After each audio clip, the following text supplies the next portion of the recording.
لكلام الأستاذ تليلي في مسألة الخوارج. لي بعض الموافقات. نعود نرجع لحكاية الوهابية. نعم. تفضل. بالنسبة صحيح أنه هو في الحقيقة الخوارج فما الخوارج الأولى والخوارج الثانية. الخوارج الأولى هم الذين ظهروا في زمن الفتنة الكبرى في زمان سيدنا علي، واسمهم أيضا الأزارقة والحرورية.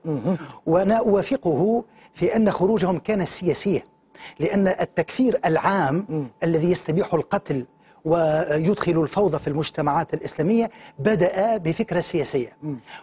والنبي صلى الله عليه وسلم أخبر عنهم قبل قدومهم. ما هي علاماتهم؟ قال من علاماتهم أنهم حدثاء الأسنان، أكثرهم صغار السن.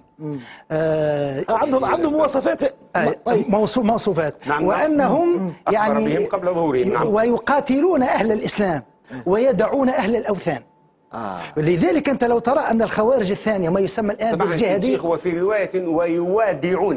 نعم، ويوادعون. الأولى التي ذكرها الشيخ ويدعون أهل الإسلام، والرواية الثانية يقاتلون أهل الإسلام ويدعون أهل الأوثان. ويدعون أهل الأوثان. في رواية يوادعون. وفي رواية ثانية عند النسائي ويوادعون من الموادعة. وهذه الخوارج الأولى يعني استعملت التكفير كوسيلة لإباحة دماء الصحابة رضي الله عنهم. تصور يعني هم صغار في السن تابعون، وكانوا يقتلون الصحابة في الصلاة ويتقربون إلى الله عز وجل بذلك. والخوارج الثانية الذين ظهروا وهم موجودون الآن ما يسمى بالجهادية الوهابية أو بأنصار الشريعة. يعني حتى لا نكون بعيدين، أنا ليلة الأمور واضحة معنا. طبعا ليلة الجمعة الماضية ذهبت يعني دعيت إلى مسجد في سوسة من أجل إلقاء يعني محاضرة في معناها وظيفة الإنسان في الأرض وخلافته. فوصل الخبر إلى الوهابية الجهادية والعلمية التونسية بالنيابة عن الوهابية العالمية. نعم. يعني ماذا أقول لك؟ الأمن الحمد لله، قوات الأمن الداخلي في سوسة سمعت بقدومي، فهم قرروا من تلقاء أنفسهم أن يحاصروا المسجد ويمنعوا أي سلفي دفاعا عن محاضرتي، يعني هم من أنفسهم. ولو لم يفعلوا ذلك لكنت مقتولا.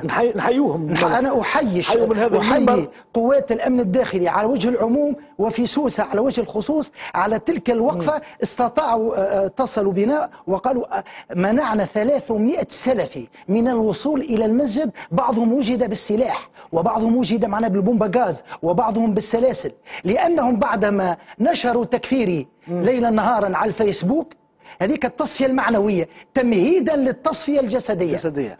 ولما وصلت إلى المسجد كانت الحقيقة شفت تبعت شوية في الشبكة الاجتماعية تكفيرك معناها شيء حاجة غريبة معناها لا يوصف. أنا يوميا أتبع. هو كفره زعيمهم في تونس. زعيمهم سنعود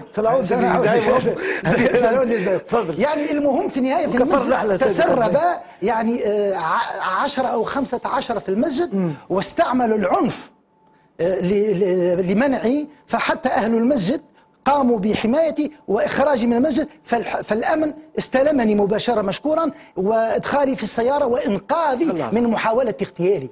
والغريب وأنا ما زلت في السيارة أسير ويأتيني معناها التليفون ويقال لقد أذيع على قناة إسلامية جدا في شريط الأخبار المدعو فريد الباجي يتبادل العنف، زعيم الأحباش يتبادل العنف مع جماعة التبليغ. يعني كذب كذب كذب. شنو هي القناة هذه؟ قول لنا شنو هي القناة، خلينا نسميها. يعني هي هذا شأن تونسي. قناة الزيتونة الإسلامية جدا. يعني كذبت أول شيء لم قناة الزيتونة هذه شنو هي القناة؟ هي قناة خلينا نقولها للتوانسة، شنو هي القناة؟ شنو التوجه نتاعها؟ على أساس أنها توجه إسلامي. وحقيقتها شنو؟ حقيقتها سياسية بالنسبة لي، يعني سياسي إسلامي. توجهها سياسي. شكون وراها الزيتونة؟ خلينا نقولوا للناس، خلينا نفهموا، ما عادش نفهموا توا في المشهد الصعب. هذا أمر معروف يعني. لا خلينا نقول